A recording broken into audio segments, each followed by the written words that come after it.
Good morning, everyone. Thank you so much for coming. I know there were a lot of options this morning. So Matt also thanks you for showing up, so he's not just talking to me. Matt is a professor at the Kennedy School of Government at Harvard University. Before that, he was a professor at UCLA, which is how I know him. He was on my dissertation, or thesis, as you guys call it, thesis committee. And Karini, if you think I write a lot on papers, you should see how much he writes. So Matt's main area of research is sort of the border between media, or political communication, and IR. So he has several books. His first book is called Soft News Goes to War, Public Opinion and American Foreign Policy in New Media Age, right? By Princeton University Press. His second book is a co-authored book with Tim Groening, who's also at UCLA, War Stories, The Causes and Consequences of Public Views of War. And what he's going to talk about today is from his forthcoming book, which is called War and Public Constraint? Democratic Constraint. Democratic Constraint, How the Public Influences Foreign Policy, and that will be out next year with Phil Potter as a co-author. He's also published in all of the best American and, or I should say, in the United States and international journals, and so I will go ahead and let him talk about his research. All right. Thanks very much. I feel like, okay. This is my first time in Brazil, so it's been a lot of fun, so I really appreciate the invitation. I want to talk today about my forthcoming book, as Liz mentioned. My first two books were about, and a good deal of my published work is about the things that shape public opinion about politics and foreign policy in lots of different contexts. And this is the first sort of extended project where I focused on sort of flipping the outcome variable from public opinion to effects on policy outcomes. So in this case, thinking about public opinion as a cause of changes in policy, political behavior by leaders. There's no cover for the book yet, so I made one up. So I don't know what it's going to look like. It's supposed to be out in the spring, but so hopefully there'll be something a little bit better looking than this. But anyway, as Liz mentioned, this is a project co-authored with Phil Potter, who was at Michigan until this past year and just moved to Virginia. Okay, so we start this project, sort of the point of departure is this pretty widespread view among both academic IR scholars, international relations scholars, and policymakers who draw on their work that democracies are somehow different. In the scholarly literature, this underlies the various literatures, the democratic peace on domestic audience costs, bargaining models of war more generally, democratic behavior once they get into war, and the list sort of goes on and on and on about how democracies are somehow different. The general model for publishing research related to this notion of democratic distinctiveness has pretty much been regressing some regime dummy, democracy, not democracy, on a variety of interesting outcome variables, things you might care to explain, and then sending it off to a journal, and there's a very, very large number of such publications dating back multiple decades. Some of the biggest topics in international security over the past 2 decades have been centered on this notion that democracies are somehow different. And the reason that we care about this is that this stuff matters. It affects outcomes. The promotion of democracy promotion, has really underpinned U.S. foreign policy for a very long time, at least rhetorically, if not always in practice. And if you think back to Woodrow Wilson, who famously declared that World War I was fought to make the world safe for democracy. Started to morph over time into this notion of democratization. In 1996, Bill Clinton's national security strategy of engagement and enlargement argued that promoting democracy was in the strategic interest of the United States because, quote, democracies create free markets that offer economic opportunity, make for more reliable trading partners, and are far less likely to wage war on one another. So that's from the mid-1990s, and then what's on the screen here, this is Condoleezza Rice, George W. Bush's National Security Advisor and then Secretary of State, reflecting back in the Iraq War. And she said, she was asked in an interview if she regretted her role in the war, and she said, absolutely, I'm so proud that we liberated Iraq. And the questioner was kind of incredulous about that. And she responded, absolutely, I'm especially as a political scientist, not as Secretary of State, not as National Security Advisor, but as somebody who knows that structurally it matters that a geostrategically important country like Iraq is not Saddam Hussein's Iraq, that this different Iraq under democratic leadership is well on its way to being a multi-ethnic, multi-confessional democracy. Okay, so policymakers agree that democracy is importantly different, and the underlying reason for this is because of the received wisdom from international relations scholarship, primarily in political science. So the question becomes, why is democracy different? How? Most studies into democratic foreign policy will tend to start with Kant, and then they'll treat the theoretical mechanism as essentially obvious, not really in need of any explication. This is a deeply inductive approach, and it leads some folks, actually a fair number of folks, especially critical of the democratic piece, to complain that it is an observation, rather, in search of an explanation. And part of this is that people just intuitively think they know the answer. Voting must be the mechanism that yields responsiveness, democratic responsiveness. It's got to be about elections and voting. This is sort of the received wisdom. So Phil and I come at this with a somewhat different perspective, more of a background in public opinion and communications research relative to most people who have been working in this vein. And from this perspective, this notion that it must be all about voting is a pretty strange assumption.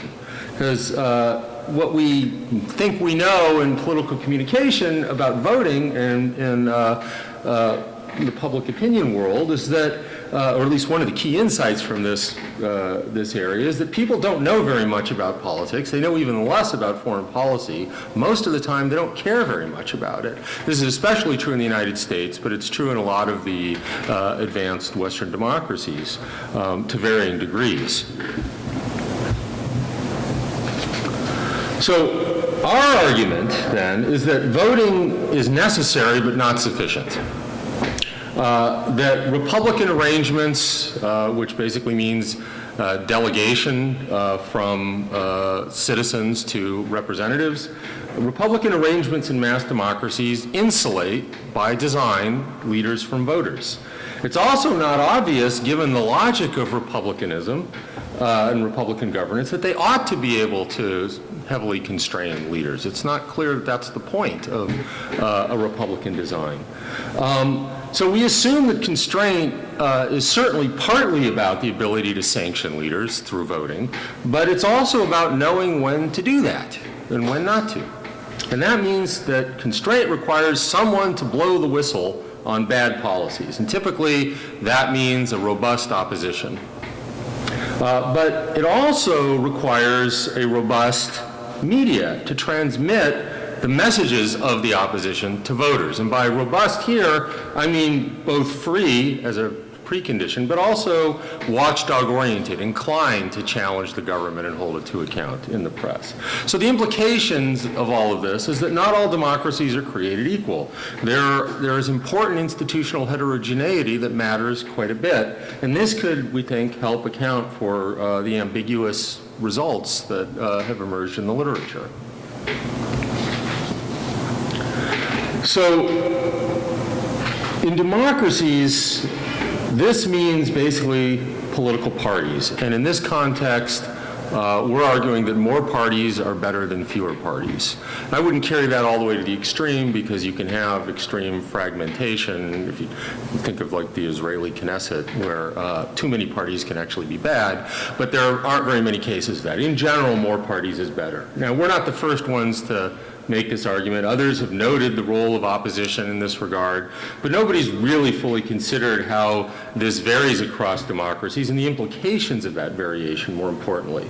And so our argument really, in a nutshell, is that relative to two-party systems, multi-party systems tend to produce more ideological diversity among parties, more competing interpretations of policies and events, more policy competition among elites, and as a consequence, a higher quality of political information in the environment. And that, in turn, leads to better informed citizens who are better positioned to hold their leaders to account and more likely to have an incentive to do it by virtue of the information to which they're exposed.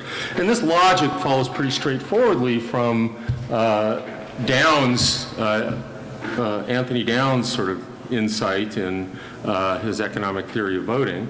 And he said the following: voters in multi-party systems are much more likely to be swayed by doctrinal considerations, matters of ideology and policy, than voters in two-party systems. The latter voters are massed in the moderate range where both ideologies lie, and hence they're likely to view personality or technical competence or some other non-ideological factor as decisive. Voters in multi-party systems, however, are given a wide range of ideological choice, with parties emphasizing rather than soft-pedaling their doctrinal differences. So this is basically the logic underpinning this argument. Now we're going to extend this logic by considering its implications for media coverage of politics and foreign policy in particular. And this is expressed in what we call the Downsian premise. And I'm going to talk about this somewhat more later on, but in a nutshell, it simply holds that these differences are going to tend to be associated with media and multi-party systems offering more diverse frames, more challenges to government policy, more policy-centric coverage of politics, all relative to media and two-party systems. And as I said, I'll talk a little bit more about that later. But getting back to the role of opposition in particular, operationally, we're going to measure the party system primarily through the effective number of parliamentary parties.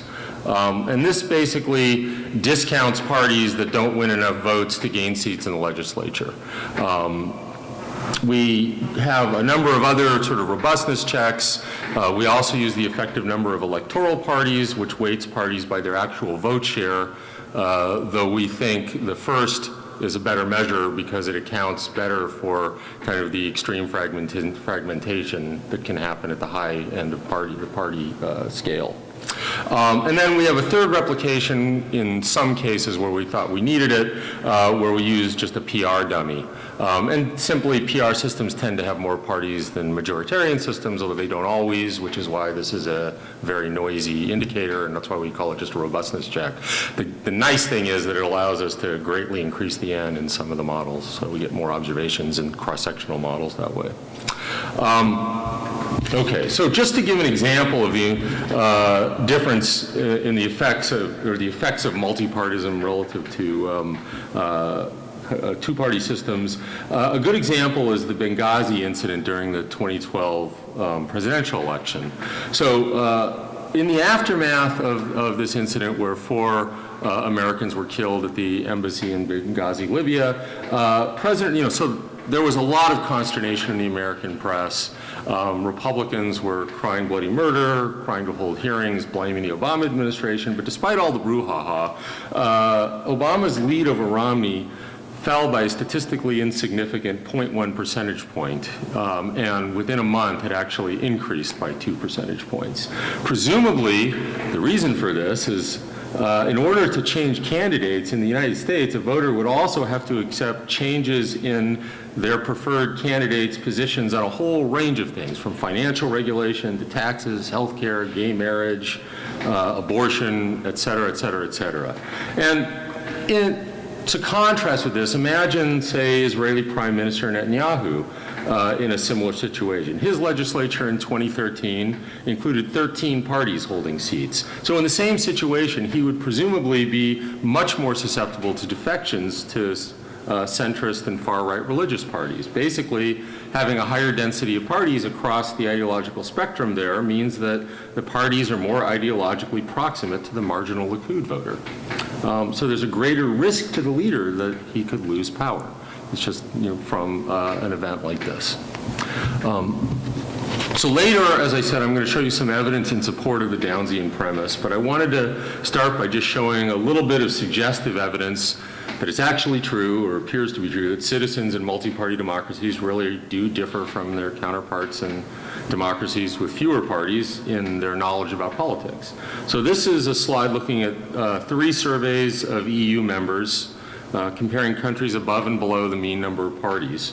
And the surveys asked a bunch of questions about the state of the economy, the state of the European Union, and also in 2009, a series of country-specific knowledge questions with respect to the European Union. And the results in all 3 cases show that citizens in countries with more parties are statistically significantly more knowledgeable. They score better on these various scales, whether it's the economics policy scale or a political scale, than citizens in countries with fewer parties. This is a second cut, a second bit of evidence. This is looking also at least the 2004 and 2009 European election surveys. There was a parallel media study in that survey that I'm going to talk a little bit more about later. But one thing they included is where people got most of their news about the election. And we found that regardless of what media outlet people relied upon, people, again, in high-party countries above the mean were more knowledgeable than people in low-party countries. So even after accounting for where people got their news. And all of these differences are significant. So our second key condition that I mentioned for constraint is that information be effectively transmitted. So first, somebody has to be willing to blow the whistle, opposition parties. Secondly, you need someone to actually transmit that message. And that requires access to a free and robust press. Press freedom, however, it turns out, is essentially ubiquitous among democracies. So empirically, well, not literally ubiquitous, but pretty close. So empirically, it tends to be very highly collinear. However, access to the press, much less so. Among democracies in our data set, the mean number of televisions per 1,000 population across the years 1965 to 2006 is 354. So that's about 1 TV for every 3 people. A little bit less than that. Norway in 1980 was pretty close to this, about 350 TVs per 1,000 people. But the standard deviation around that mean is 254, so it's a pretty big standard deviation. So that means that in about 1/3 of the democracies in our data, there's at most 1 television set for every 10 inhabitants on average. The Philippines in 1998 was pretty close to this at 110 TVs per 1,000 residents. Brazil in 2003, which is one of the cross-sections I'm going to show you, was at 369, so right near that global mean. So some of our models, those that include all states, do also look at press freedom. We do sort of isolate out the few outlier cases in that way. And we find that the models don't function in cases without press freedom. So press freedom is a necessary precursor. But for most of our models, we're holding this constant simply because it doesn't vary very much. We're not the first people to notice that the media can play an important role in facilitating things like the democratic peace and domestic audience costs and the like. But while some economists have connected the media access to the media to public service provision, domestically, not globally. To our knowledge, nobody's done this in the realm of politics or foreign policy. This, I think, is really the first application to politics in general or foreign policy in particular. Okay, so as I mentioned, we're going to test our argument in different contexts. So basically, the 3 contexts in which states can become involved in conflict. You can start something, you can respond if you're challenged, or you can join something that's in progress. That's basically the 3 ways you can get involved in an international conflict. I'm going to focus primarily today on the 3rd, coalition joining, but I'm going to, and much of this was published in an AJPS paper last year, although there is some of the stuff I'm going to show you today is newer than that article and so only appears in the book. And then I'm also going to spend a little bit of time on the first two, initiation and reciprocation, toward the end, I'm going to just show you, kind of roll through a few results there, just to give you a sense of it. So here are the main predictions with respect to coalition joining, and I'm starting with the Downsian premise, and this is just the shorthand of what I said before. As the number of parties increases, we would expect news coverage of politics to be more policy-oriented and topically diverse and less supportive of government policy, all else equal. The first prediction, given, and these are all sort of given that the Downsian premise, which I guess just faded out, is true, more media access should be increasingly associated with reduced support for coalition joining. But as the number of parties decreases, that relationship should weaken and ultimately reverse. And I can tell you sort of the story. I'm going to sort of blow through this right now, but generally speaking, in low party systems where indexing to authority tends to prevail, which means the government is in a much better position to influence the content of the press indirectly by being the primary source of authoritative information, you kind of get the effect of the media being more of a lapdog than a watchdog. Our third prediction is that as the number of parties increases, more media access ought to be associated with a reduced likelihood of actually joining a coalition. And again, as the number of parties decreases, that relationship we would expect to weaken or reverse. We expect that in states with relatively high numbers of parties, more public access to the media will be associated with greater correspondence, a stronger link between government decisions and public opinion. That is, the government is going to be more hesitant to cross public opinion. So if the public doesn't want to do it, the government's going to be more hesitant to go ahead and do it anyway. But in lower party states, less so. So basically the same kind of logic. Just reviewing, sort of, these are the empirical tests I'm going to show you today. I'm going to start with some evidence in support of the Downsian premise through a news content analysis. Then I'm going to present some results from the 2003 Iraq War, the so-called Coalition of the Willing. I'm going to show you a replication of those results very briefly on the beginning of the Afghanistan conflict. And then finally, as I said, I'll show you a few results from the democratic peace and audience cost tests.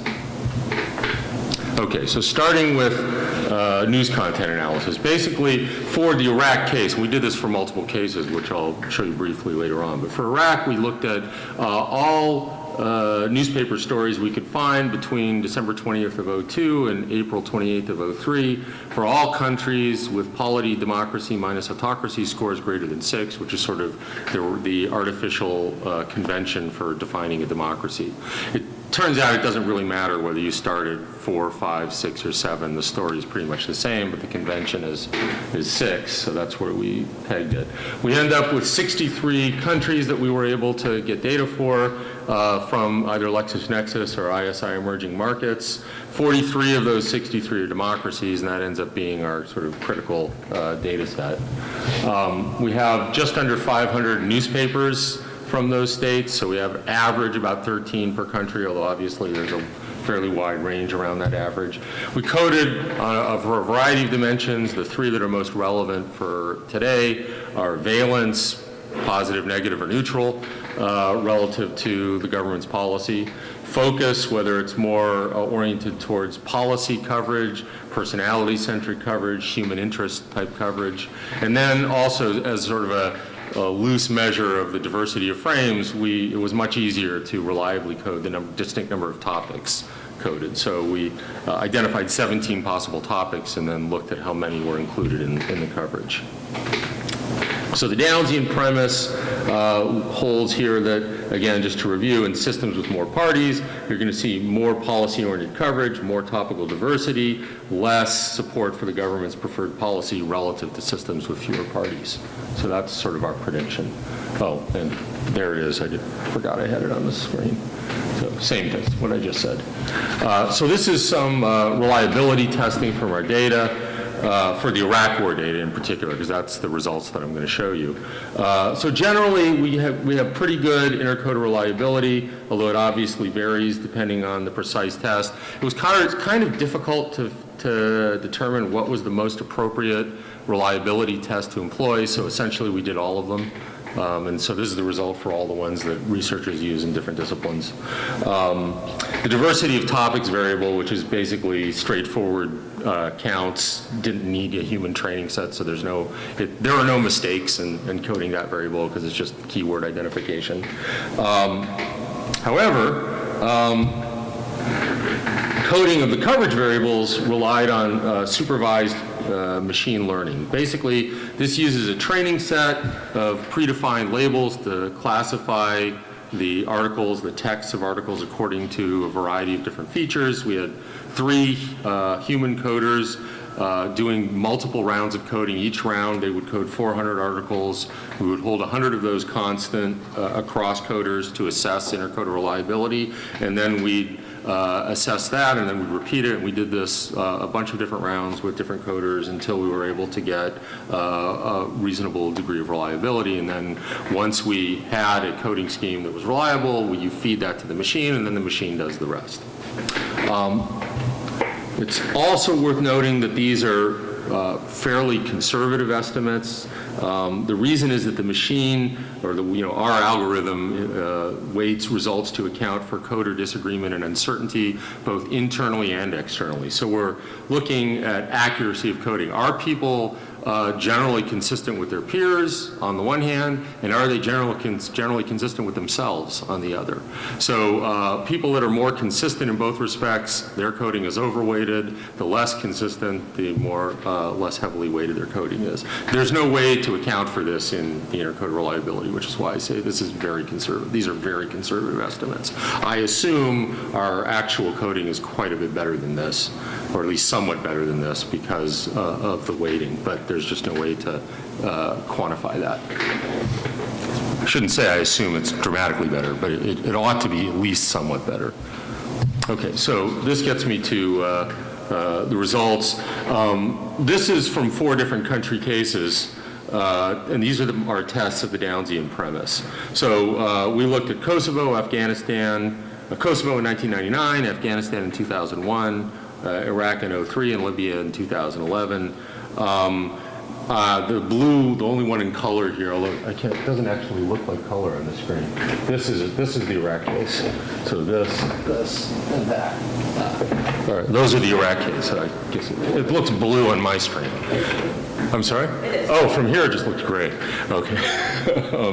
Anyway, the thing to note about this is that the results are quite consistent across all of the conflicts. It's also worth noting that these results include all states for which we had data and all newspapers in all of those states. So we also did replications with excluding some outlier newspapers. These are ones with extremely small readerships. Some newspapers would appear in the data set, then disappear, then reappear, and we didn't quite know what was going on. So we experimented with excluding or including these. We experimented excluding countries that had less than 3 papers in the data set, because where it can be overly driven by one newspaper just because of its availability. And we got pretty similar results regardless. But this is sort of the biggest possible lens. This is everything we had. And so what we find is that states with at least a standard deviation above the mean on ENPP, the effective number of parliamentary parties, have relatively more policy coverage than personality or human interest coverage, by about a half a standard deviation on the policy focus scale, and that's statistically significant. By the same definition, less pro-government coverage, but again, just under a half a standard deviation difference. And they also have more distinct topics, and this is by about 0.8 of a standard deviation. All of these are statistically significant. So the bottom line is, this is our test of this really important assumption for our theory, and it seems to hold up in all of these cases, and in the Iraq case, which I'm presenting today, again, fairly consistently. This is a second analysis using someone else's data, because we did, it was nice to be able to do a sanity check for sort of external validity. This is again looking at the 04 and 09 European election studies. In both years, the surveys included a pretty substantial news content analysis project, which was very convenient for our purposes. So there are lots of variables in here. We found 4 that seem to map reasonably well onto our theory. The first is how much personality or style-oriented coverage is there in news coverage of the European election. The second is how much coverage of foreign policy is there. We would predict, the third one is how much use of games, sports, or war metaphors are there in the coverage. And finally, how much criticism of the government. So in the first case, personality style-oriented coverage, the Downsian premise would assume less in high-party systems. In terms of foreign policy coverage, there ought to be more in high-party systems. The use of these sort of game, sports, and war metaphors, we expect to see less of that in high-party systems, less sort of soft news-oriented type coverage. And finally, criticism, as I've said, that one fits nice and neatly. We would expect to see more in high-party systems. So this survey only includes EU member states, but the data have the nice advantage of being coded by someone other than us, which is great. But in all 4 cases, both for television, in this case, they have TV and newspapers. In our case, we couldn't find global transcripts on television. So in this case, we have both TV and newspapers. All of these differences sort of map onto our expectations pretty cleanly, surprisingly cleanly. So we have some external robustness. Okay, so now let me turn to hypothesis tests. For our dependent variables for the analysis I'm going to show you are the percentage of the public opposing the Iraq war between mid-2002 and mid-2003. We have this data for 62 countries. The second dependent variable is the maximum number of troops committed to the coalition between March of 2003 and March of 2004. There are 32 states that contributed more than 0 during that period. In terms of causal variables, are obviously our party indicator, ENPP or ENEP. You can see how many states we have these data for. We also, as I mentioned, for this analysis, we used a PR dummy because it dramatically increased the N, which was good, which was nice to do. We have the number of TVs per 1,000 population, and then for a robustness check, we also use the valence of newspaper coverage, and I'll show you those results as well. This is what the coalition looked like. These are just countries that contributed troops to the coalition, the maximum number that they contributed during that window I talked about between March of 03 and March of 04. The main point here is that while obviously you see a pretty highly skewed distribution here toward the top, but there are contributions from 32 countries covering an awful lot of the world, including North and Central America, East and West Europe, East and Southeast Asia, the former Soviet Union, and Australia. So it's a pretty broad distribution of countries. So in that one respect, it was a pretty diverse coalition. Here are some summary statistics for the data. This was a really unpopular war. On average, about 2/3 of the populations across all these 62 countries for which we had data opposed the conflict. Beyond that, you can see the average troop contribution is about 2.5 per 100,000 population. About 40% of the states in this data set are PR. The expected number of parties is between 3.3 and 4, depending on which measure you use. Democracy, the average is about a 3.5 on the -10 to +10 Democ minus Autok scale. The average number of TVs per 1,000 population is 274, and GDP per capita is just under 7,400. This is the overall data set. Now, if we look just at states where we have opinion data, there are some interesting differences. About 50% higher scores on press freedom, about 50% more likely to be PR, and have more parties, about twice as democratic than the overall sample, et cetera, et cetera. What does this mean? It means that it was easier to do public opinion surveys in democracies, so there are just more of them. I should also mention that if we look only at countries that contributed troops, the average per capita contribution is about 6.7 per 100,000 people, and if you exclude the US, it's a little bit over 5 per 100,000 people. Okay, these are control variables, GDP per capita to account for both economic development and the capacity to contribute, annual growth in GDP per capita and inflation, infant mortality and secondary enrollment, which we include also to account for the level of development, which is important because one of our key causal variables, media access, is also correlated to some extent with development. So trying to isolate that out underlies that. Democracy I mentioned. We accounted for alliance relationships, whether a NATO member or U.S. ally, for side payments, whether the United States made payments to any of these countries, and also general shared interest, looking at General Assembly UN voting records. Similarity to the U.S., rather. Okay, so turning to results, this is just sort of graphing the effects of moving from some, this is starting with OLS analyses to look at the effects of changes in television access on public opposition to the war. So these are, OLS is arguably not the right estimator to use here because troop contributions are presumably related to some extent to public opinion. That's actually the basis of the theory, so we would expect that to be true.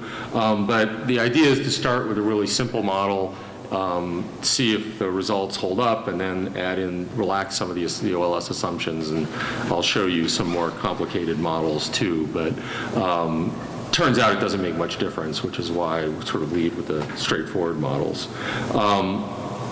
So this graph illustrates an OLS analysis of the effects of changes in media access and in party systems on war opposition.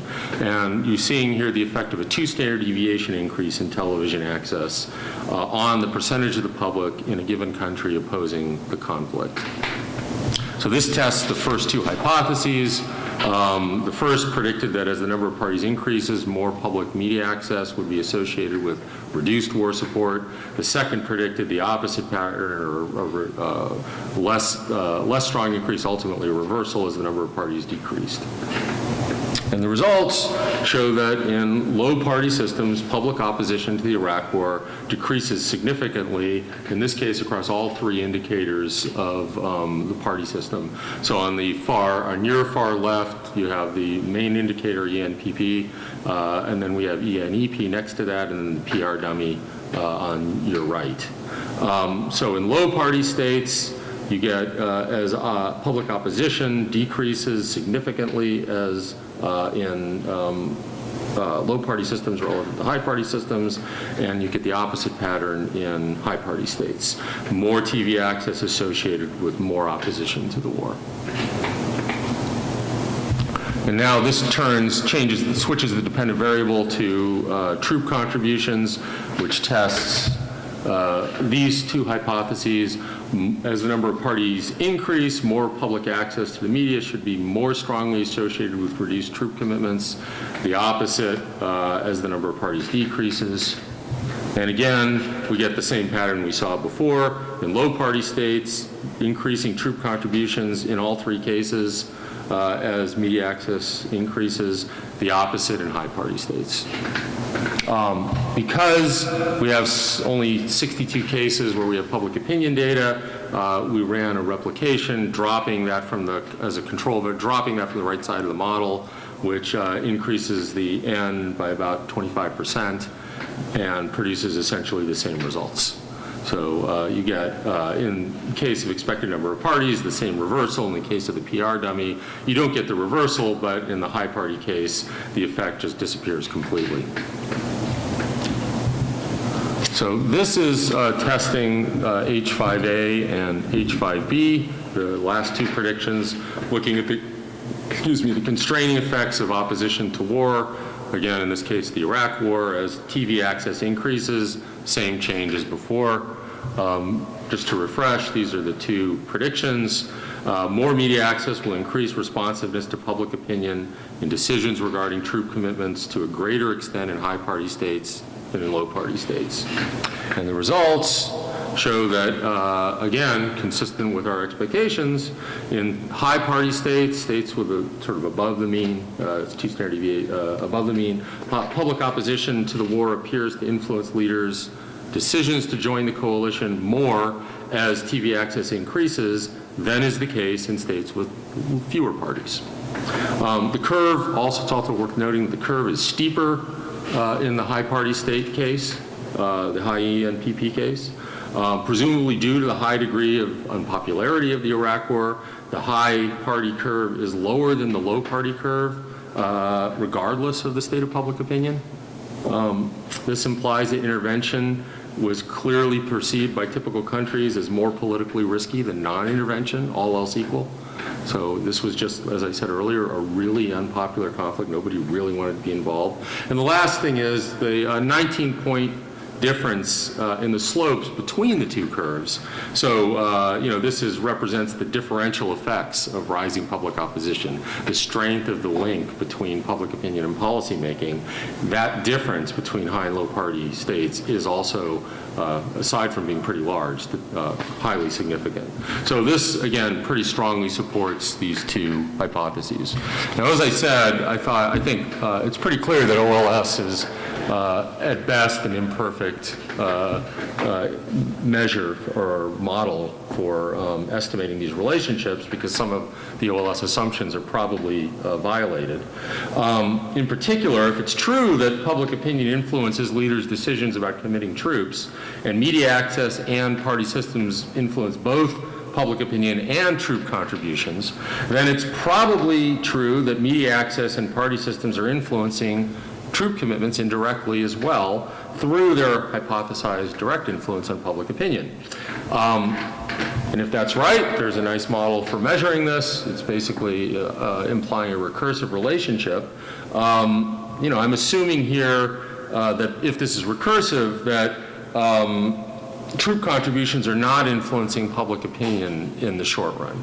Now, why do I think this is? Because this is a conflict that had been debated in the press for 6 to 9 months prior to anybody deciding whether or not to join the coalition. Public opinion was fairly solidified by the time the war started. So it seemed, even though over time, when stuff starts to happen, there's no doubt such a relationship, in the initial decision to intervene, it seemed to be a reasonable assumption. And in fact, the data that we have seem to support this. There's less than a 1 percentage point difference on average in our data between the polls conducted immediately before and immediately following the initiation of hostilities across all countries for which we have data. So there's not much movement with the start of the conflict. Again, I'm sure that over time this relationship reemerges. Okay. This is what this is sort of what the model looks like. Intended to give you a sense of how we modeled this.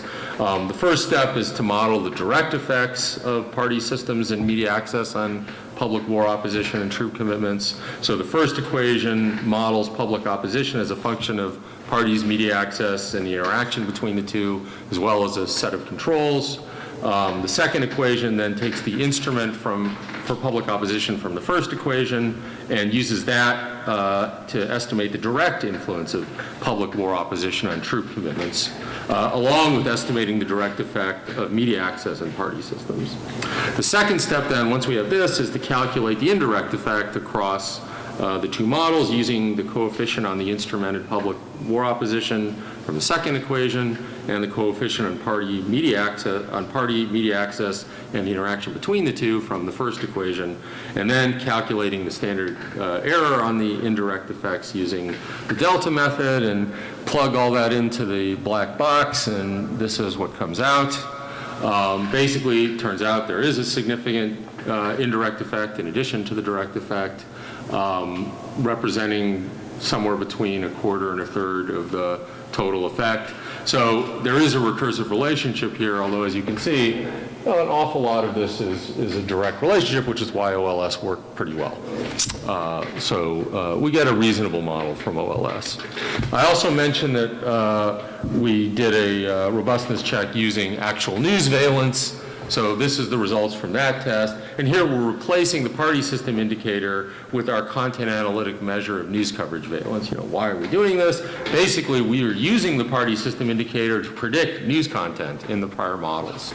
So if that is a reasonable thing to do, then if we have a direct measure of media content, you might hope that it would look similarly. The bad news is the n becomes pretty small. So we can't really fully replicate everything. So we're only using this as a robustness check. But despite losing about half of our observations by doing it this way, we still get essentially a replication of the results, both in direction, significance, and actually the magnitude is not that different. If I went back and showed you, it's fairly similar. Positive coverage is associated with more troop contributions. More negative coverage is associated with fewer troop contributions. So it works similarly to the party system indicator. Okay, now the Afghanistan replication. So we're going to retest all of those 5 hypotheses, but I'm going to roll through it much more quickly this time. And we're using pretty much the same models, the same measures, same dependent and independent variables. In this case, you have 37 countries that contributed troops, 25 of which were NATO members. We have almost the same number of countries with public opinion data, a bit fewer cases with both public opinion and party data. So the models, unfortunately, are a little bit smaller, but they're quite similar, as are the results.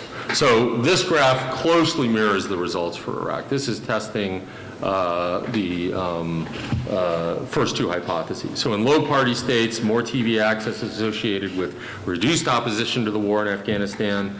The opposite in high party states. Both relationships are significant and statistically significantly different from each other. Trouble saying 5 times fast. So here we're looking at troop contributions. You get twice as large an increase in troop contributions in low party states compared to high party states. My best guess as to why you see a modest positive rather than a complete reversal here is that Afghanistan was frankly a lot less unpopular than Iraq. So, it wasn't super popular, but it was a lot less unpopular. So while we do see the same sort of differential as predicted, we don't get a full reversal. But the main point is that the differential pattern here is fundamentally a replication of what we saw before. So that pretty much is consistent for the first 4 predictions. And then this gets to the final prediction, final 2 predictions, the 5th hypothesis in its 2 parts. And again, similar results. The slope is considerably steeper for high party states than for low party states. Again, that implies more leadership responsiveness to public opinion in high party states. It does, however, raise the question of why troop commitments are higher in high party countries than in low party countries, given low public opposition. So you would expect more likely a secular increase in likelihood of intervening with absent popular opposition. But why would it be more so for high party states? There's sort of a twofold possible explanation for this. First is that, as I said earlier, Iraq was a lot more unpopular than Afghanistan. But secondly, the Afghan conflict was much more dominated by NATO. Like over 60%, I think 25 out of 37 countries were NATO members. And NATO states tend to have much higher higher number of parties than non-NATO states, about 25% difference on average in our data set. So the NATO focus of Afghanistan could potentially account for that, although obviously that's a conjecture. Okay, so let me turn now briefly, as I said, to the other 2 types of conflict involvement that we looked at. The first being initiation. This is the most straightforward test of democratic peace, which is, do democracies start wars either overall or against each other less frequently than non-democracies? None of this is perfect, but as we'll see, the preponderance of the evidence points in this all pretty much in the same direction. The results I'm going to show you focus only on democracies, although it's pretty similar when we include all states, differentiated by whether or not they have a free press. The bad part about the all states models, or the weak link in that chain, is it requires that we assume all autocracies have one party, which is an assumption that anybody in the room who's a comparativist who studies autocracies is not going to feel good about. But it was a simplifying assumption that was necessary in order to actually run that model, because we don't have ENPP data for autocracies. It doesn't exist. And we don't really have very reliable data in general. So that's why we consider that sort of a secondary test for that reason. And you can see these models look pretty similar to what we did before. These are kind of standard control variables for democratic peace models, and we have the period 1965 to 2006. And I'm going to show you the results of logistic regressions. Okay, so here's one of the graphs. This is pretty representative of what the relationships look like.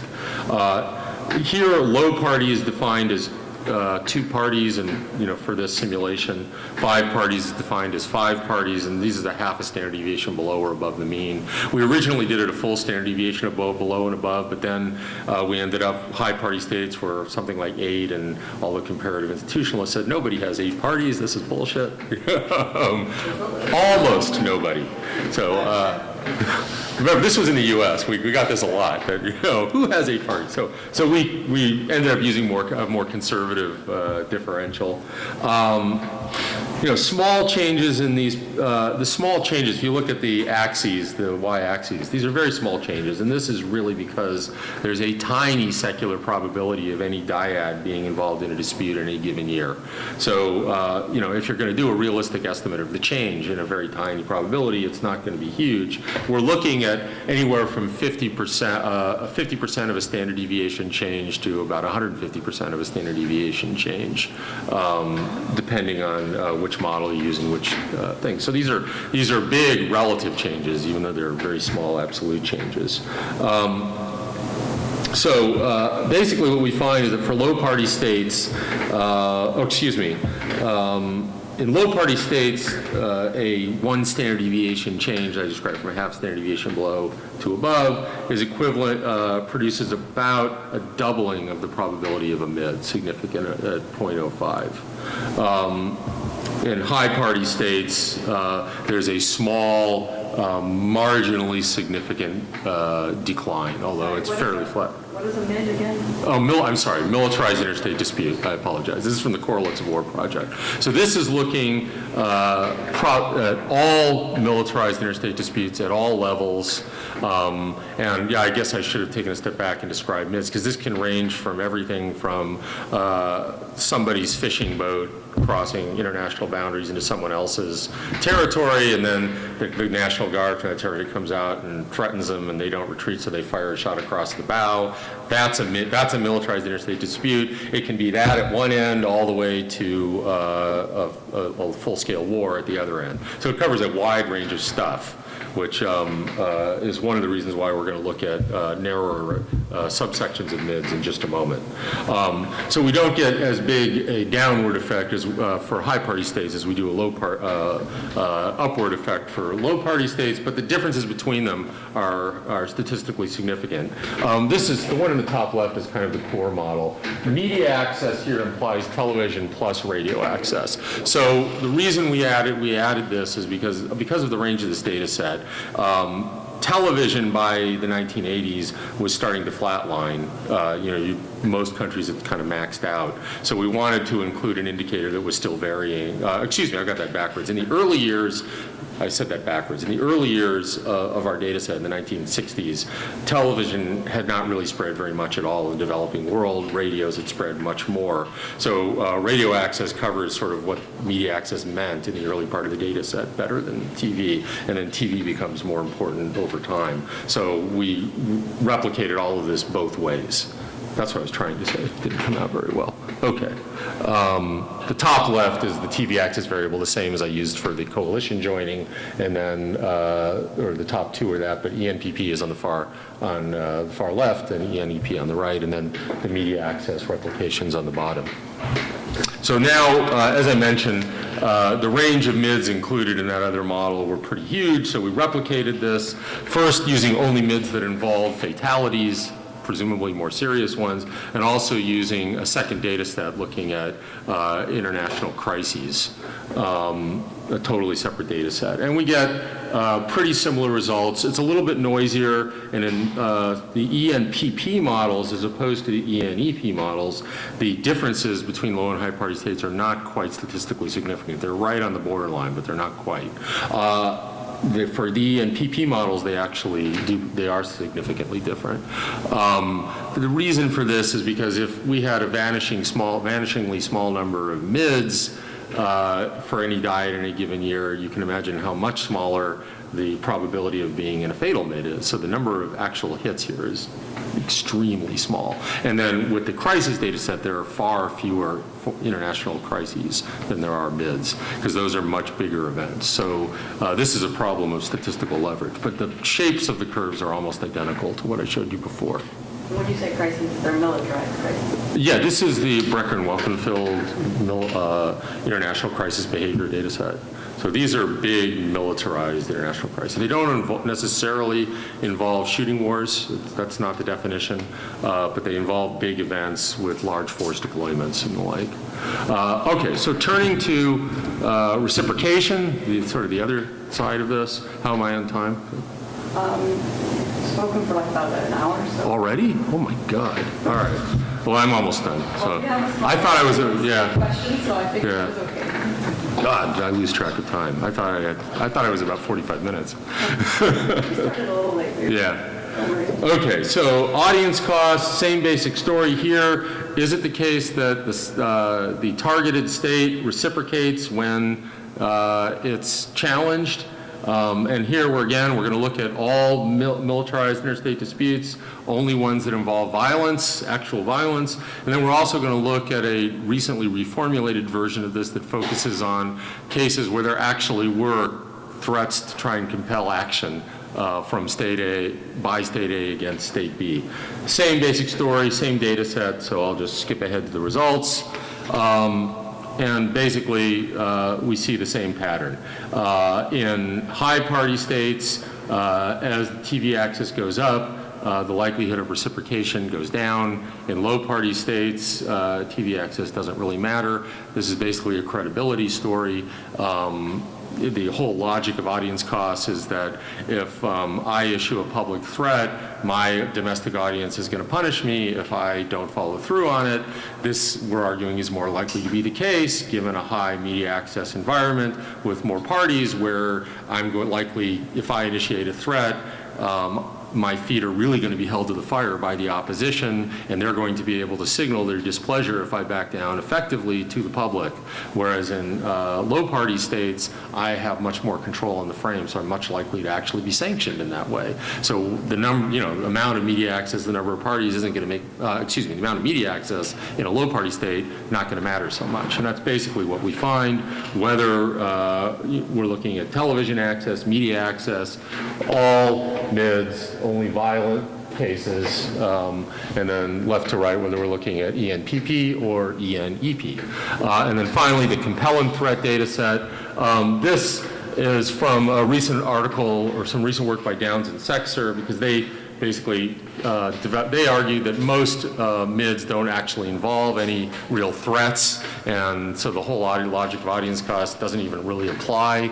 So, and there was actually a special issue of security studies basically making the case that audience costs are nonsense for various reasons. This was one of the core reasons. So we took their data set and replicated our results using their dependent variable, and there are far fewer compelling threats than there are any of the other things that I showed you, so we get really big standard errors, but we still get the same pattern, and these results are still statistically significantly different between low and high party states at relatively high levels of TV access. Here you see high party states much less likely to see reciprocation than low party states. Some in the middle, kind of, because there aren't very many cases in the middle, unfortunately. We just don't have very much statistical leverage. But the pattern in the big picture sense replicates even in that context, even using this reformulated dependent variable that Downs and Sexer used to show that audience costs aren't real. Okay, so then this is, so basically, in a nutshell, all democracies, when it comes to constraint, are not created equal. As I said at the outset, the institutional heterogeneity between democracies is important. Our argument is that you will see, with more constraint, less conflict, more credibility of statements by leaders to citizens. We're offering a single theory to hopefully help unite the literatures, the very disparate literatures on democratic war behavior. We have fairly gross, rough operational measures of these concepts, which we realize, but yet they work in all these different contexts. And we also think that this has the nice added benefit of complementing recent work on disaggregating autocracies by folks like Jessica Weeks and the like. We're sort of doing this on the other side of that equation. For whatever reason, people have seemed to think that we didn't need to do that for democracies, but then we get all these strange results like the Downs and Sexer argument I showed you, so we're trying to maybe help unify that a little bit. And I'll stop there. Thank you. Sorry for droning on so long.